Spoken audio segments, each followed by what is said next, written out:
قیامت خود بتائے گی کہ قیامت کیوں ضروری تھی۔ ناظرین گرامی، ہمارے معاشرے میں بچوں اور خاص طور پر بچیوں پر ہونے والے تشدد کے واقعات پے در پے واقعات جو ہیں ان کا تسلسل چل نکلا ہے اور وہ رکنے کا نام نہیں لے رہے۔ ہم نے دیکھا کہ چند سال قبل زینب کا کیس کافی ہائی لائٹ ہوا، سوشل میڈیا پر جب اس کو زیادہ ہائی لائٹ کیا گیا تو اس کے بعد قانون بھی حرکت میں آیا اور مرکزی ملزم کو سزا دی گئی جرم ثابت ہونے کے بعد۔ ناظرین لیکن یہ سلسلہ رکا نہیں، اس کے بعد کتنی زینب اور جو ہیں وہ اپنی جان سے بازی جو ہے وہ ہار بیٹھیں اور ان کو پر تشدد کیا گیا، جنسی زیادتی کی گئی، اس کے بعد ان کو قتل کر دیا گیا۔ اس کے علاوہ ہم دیکھتے ہیں کہ اگر گزشتہ دنوں کی بات کی جائے تو رضوانہ پر تشدد کیس جو ہے وہ چل رہا ہے اور اس میں ایک جج کی اہلیہ پر الزام لگایا گیا ہے۔ وہ کیس چل رہا ہے، سزا کس کو ہوگی، کب ہوگی اور کون اس میں ملوث ہے، یہ باتیں ایک الگ ہیں، لیکن ان بچیوں کا اور ان بچوں کا کیا قصور ہے جو کہ اس ظلم کی بھینٹ چڑھتے چلے جا رہے ہیں۔ اور آج کی اس سٹوری میں ہم بات کریں گے فاطمہ نامی ایک بچی کی جس کی عمر 10 سال ہے۔ تو ایسا کیا ہے کہ ہمارے معاشرے میں یہ ایک سلسلہ چل نکلا ہے؟ اگر ہم بات کریں اس میں حکمران بھی قصوروار ہیں، اور ایک دو دن قبل ہی ہم نے دیکھا کہ کراچی میں ایک مین ہول میں بچہ جو ہے وہ تقریباً 2 یا 2.5 سال اس کی عمر ہے، وہ اس میں گر جاتا ہے اور جان کی بازی ہار جاتا ہے اور والد اس کا غم سے نڈھال نظر آتا ہے۔ میڈیا پہ وہ بات بھی بڑی مشکل سے کر رہا ہے اور وہ کہتا ہے کہ میرا ایک ہی بیٹا تھا، پھول جیسا بیٹا تھا اور وہ اب اس دنیا میں نہیں ہے، اور وہ کہہ رہا ہے کہ میں کہاں اس کو تلاش کروں۔ تو ناظرین آج کی اس سٹوری میں ہم فاطمہ نامی بچی جو کہ قتل کر دی جاتی ہے اور مبینہ طور پر اس پر تشدد کیا جاتا ہے، اور یہ تمام تر باتیں ہیں جس کو آج ہم آپ کے ساتھ بیان کریں گے۔ دیسی ٹی وی USA کی اسپیشل رپورٹ کے ساتھ میں ہوں دانش ملک۔ ناظرین گرامی، فاطمہ نامی 10 سالہ بچی ضلع خیرپور کی تحصیل رانی پور میں ایک وائس چیئرمین جو ہیں فیاض شاہ، ان کے داماد اسد شاہ کے گھر پر کام کرتی ہے۔ بیسیکلی ایک حویلی ہوتی ہے اور یہ ایک سمجھ لیں کہ پیری مریدی والا گھرانہ ہے اور وہاں پہ یہ کام کرتی ہے۔ اور اس کے بعد بڑے افسوس کے ساتھ یہ کہنا پڑتا ہے کہ اسد شاہ اس بچی کے گھر والوں کو اطلاع دیتے ہیں کہ آپ کی بچی کافی دنوں سے بیمار تھی، اب اس کا انتقال ہو گیا ہے، لاش آ کر لے جاؤ۔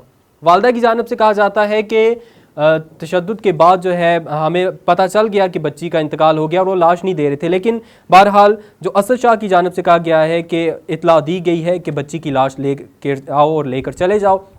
اس کے بعد کسی نہ کسی طریقے سے بچی کے جو ورثہ ہیں وہ لاش لینے جاتے ہیں اور اس کے بعد والدہ کے مطابق وہ چپ چاپ اس کی تدفین کر دیتے ہیں، اس لحاظ سے کہ یہ ایک طبعی موت ہے۔ اور اس کے بعد جو ہے وہ غسل دیتے ہوئے ان کو پتہ چل گیا کہ تشدد کیا گیا، جسم پر نشانات موجود تھے، لیکن وہ اس کی تدفین کر دیتے ہیں۔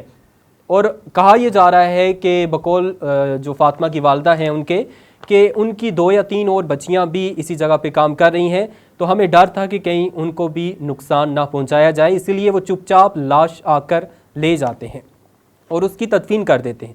لیکن یہ بعد میں کیس ہائی لائٹ ہوتا ہے اور ایک ہی دن میں یہ اتنا ہائی لائٹ ہوتا ہے کہ پولیس کو ایکشن لینا پڑتا ہے، اور اب اطلاعات آ رہی ہیں کہ مرکزی ملزم اسد شاہ گرفتار ہو چکا ہے۔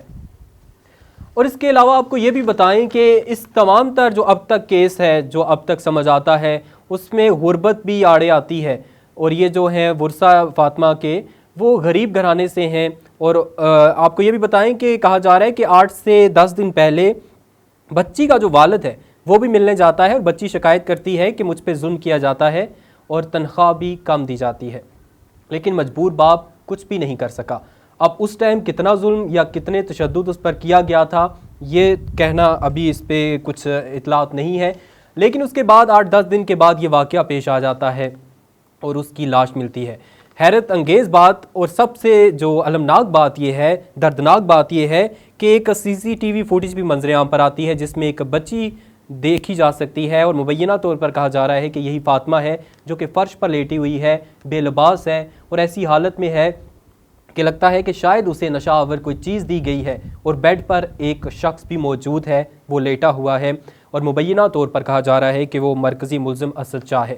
اب قانون نافذ کرنے والے اداروں نے اسد شاہ کو گرفتار کر لیا ہے، اور اسد شاہ کے حوالے سے بھی کافی چیزیں منظر عام پر آ رہی ہیں۔ وہ کہتے ہیں کہ ہمارے ہاں تو مریض مر کے دوبارہ زندہ ہو جاتے ہیں، اور یہ بھی ایک انکشاف کیا گیا ہے۔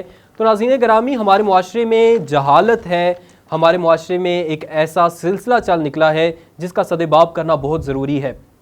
اگر آج اس چیز کو نہ روکا گیا تو کل کو یہ تسلسل مزید بڑھ جائے گا اور یہ ہمارے اور آپ کے گھروں تک پہنچ جائے گا۔ ظلم ہوا اس پر فوری طور پر ایکشن ہونا چاہیے اور سزا کا جو ایک سلسلہ ہے وہ کرنا چاہیے اور اس سے سبق بھی سیکھنا چاہیے۔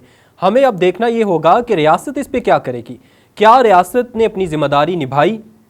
کیا ریاست تعلیم و تربیت اور عوام کو سہولیات دینے میں کامیاب ہوئی ہے یا نہیں ہوئی ہے؟ یہ ہمیں دیکھنا ہوگا۔ یہ ریاست کی ذمہ داری بنتی ہے کہ کیا اشرافیہ کے لیے سب کچھ ہے اس ملک میں؟ پیٹرول پر سبسڈی اور اس کے علاوہ بہت ساری سہولیات کیا صرف اشرافیہ کے لیے ہیں؟ PIA کے ٹکٹس فری کیا اشرافیہ کے لیے ہیں؟ کیا یہ تمام ڈالے سیکیورٹی کیا یہ صرف اشرافیہ کے لیے ہے؟ کیا اس ملک میں غریب کا کوئی پرسان حال نہیں ہے؟ اگر ہم اشرافیہ کے حوالے سے بات کریں تو ایک ایسا سسٹم بنایا جائے اور ایسا جتنا بھی ٹیکس کا پیسہ ہے وہ غریب بچوں پر کیوں نہیں لگ رہا، اس پہ ایسا سسٹم ہونا چاہیے، منتھلی وظیفہ ہونا چاہیے۔ کیوں 10 سال کی بچیوں کو کام کرنا پڑ رہا ہے؟ 10 سال کتنی عمر ہوتی ہے؟ اس ٹائم میں اس کو گڑیا کے ساتھ کھیلنا تھا، لیکن وہ کام کر رہی ہے، وہ برتن دھو رہی ہے، وہ صفائی ستھرائی کر رہی ہے، وہ کپڑے دھو رہی ہے۔ یعنی یہ کیا ہے؟ حالانکہ اس بچی نے، فاطمہ نامی بچی نے والد سے شکایت کی 8-10 دن پہلے کہ مجھ پر ظلم کیا جاتا ہے، تشدد کیا جاتا ہے اور تنخواہ بھی کم دی جاتی ہے۔ یعنی سوچیں کہ ایک 10 سال کی بچی کمانے کی طرف لگی ہوئی ہے اور وہ اپنے باپ کو بتا رہی ہے کہ پیسے بھی کم دیے جاتے ہیں۔ وہ 10 سال کی بچی اتنی بڑی بڑی سوچ رکھتی تھی اور اتنا اس پہ پھر ظلم کیا گیا اور اس کی جان چلی گئی۔ تو اب مرکزی ملزم گرفتار ہو چکا ہے اور آپ کو یہ بھی بتائیں کہ SSP روہیل کھوسو نے بتایا کہ ملزم کو رانی پور تھانے میں رکھا گیا ہے اور اس کے علاوہ گرفتار مرکزی ملزم اسد شاہ MNA فضل شاہ کا بھتیجا ہے اور FIR کے متن میں کہا گیا ہے کہ میری بیٹی فاطمہ کو قتل کیا گیا، والدہ کی مدعیت میں یہ مقدمہ درج ہوا اور اس کے علاوہ اب یہ کیس چلے گا۔ دیکھنا یہ ہوگا کہ مرکزی ملزم اور اس میں جو اصل کردار ہے کیا ان کو یہ سسٹم، یہ قانون، یہ عدالتیں سزا دے پائیں گی یا نہیں۔ اسی کے ساتھ ہی مجھے دانش ملک کو دیجیے اجازت۔ اللہ حافظ۔